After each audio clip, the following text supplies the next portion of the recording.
Assalamualaikum warahmatullahi wabarakatuh.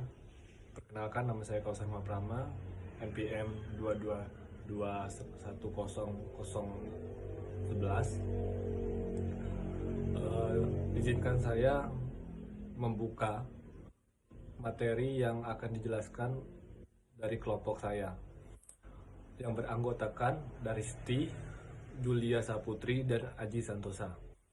Baiklah, di sini saya akan menjelaskan materi pertama dari materi komputer audit, yaitu pendahuluan. Teknologi komputer telah berkembang sangat cepat, bahkan lebih cepat dari perkiraan sebagian besar orang, dan sangat berpengaruh terhadap kehidupan modern. Perkembangan komputer juga berpengaruh pada pola kerja para pemeriksa auditor dalam menjalan profesinya. Terus yang kedua, peringatan PDE. Pemrosesan data secara elektronik tersebut sering disebut dengan PDE. Pemrosesan data elektronik atau PDP, Electronic Data Processing. Dalam PDE sering terjadi adalah proses input masukan, penyimpanan, pengelolaan yang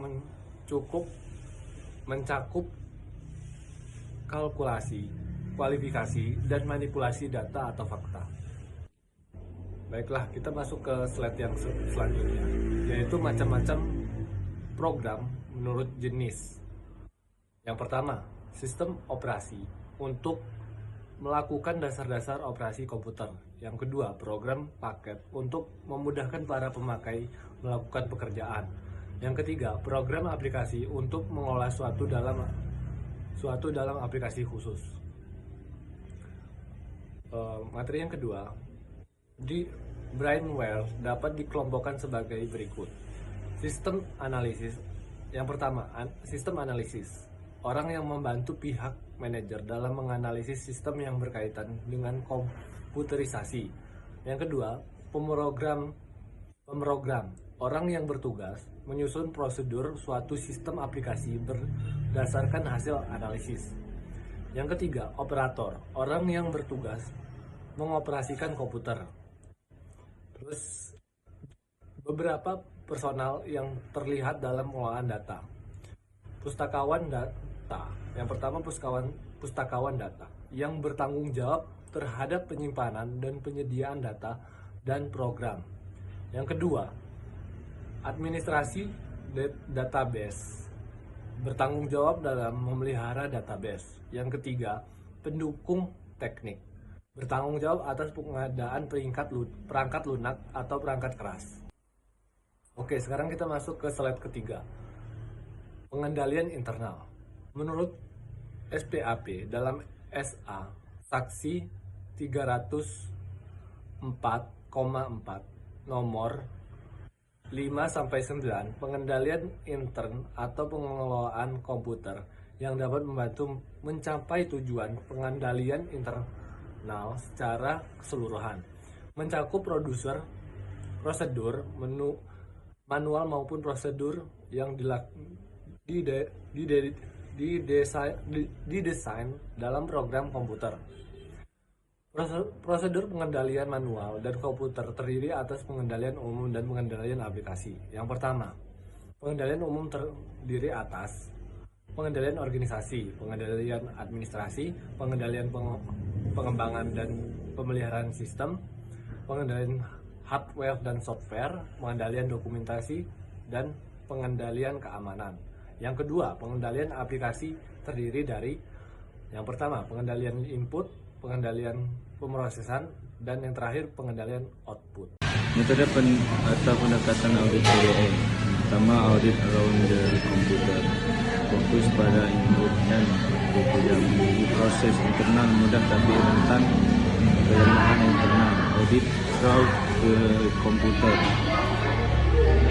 Pengujian proses komputer secara langsung. Audit with the computer. Menggunakan software khusus untuk audit substansif dan otomatis.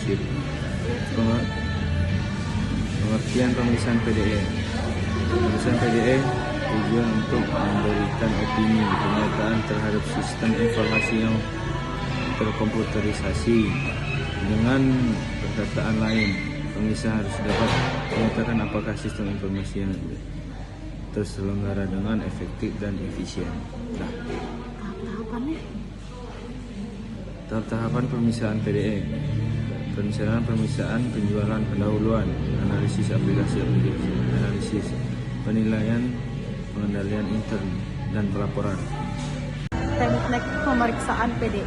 Yang pertama, pengujian dengan data simulasi, yaitu teknik paling efektif. Pemeriksa dapat langsung memeriksa sistem pengolahan dengan menggunakan transisi simulasi. Yang kedua, pemanfaatan fasilitas pengujian secara terpadu. Teknik ini merupakan perluasan di teknik pengujian data. Yang ketiga, simulasi paralel, yaitu teknik ini pemeriksa membuat simulasi pemrosesan dengan memanfaatkan program. Yang keempat, pemasangan modul atau program pemeriksaan, yaitu teknik ini untuk memantau secara otomatis untuk keperluan pemeriksaan. Yang kelima, pemakaian perangkat lunak khusus untuk pemeriksaan. Untuk pemeriksaan dapat menguji keandalan, dokumentasi, atau berkas atau objek pemeriksaan. Yang keenam, metode tracing, yaitu untuk menguji keandalan kebenaran data, masukan dalam pengujian ketaatan. Yang ketujuh, metode pemetaan atau mapping, yaitu program dapat memasukkan kode-kode tertentu ke dalam program untuk kepentingannya. Selanjutnya, kecurangan dalam organisasi PDE. Kecurangan komputer adalah kecurangan yang berkaitan dengan segala kegiatan dengan komputer yang meliputi manipulasi data dan program serta perangkat keras. Manipulasi data dan program dapat berupa pengrusakan, sabotase, penyadapan, penyisipan atau penambahan, pengubahan, penghapusan, dan pemalsuan. Kesimpulannya, audit komputer atau pemeriksaan dalam lingkungan pemrosesan data elektronik atau PDE merupakan bagian yang sangat penting dalam sistem pengendalian dan akuntabilitas organisasi modern. Seiring meningkatnya ketergantungan organisasi terhadap sistem informasi berbasis komputer, auditor diharapkan memiliki pemahaman yang cukup dalam aspek teknis maupun prosedural dari sistem PDE. Oke, sekian. Terima kasih.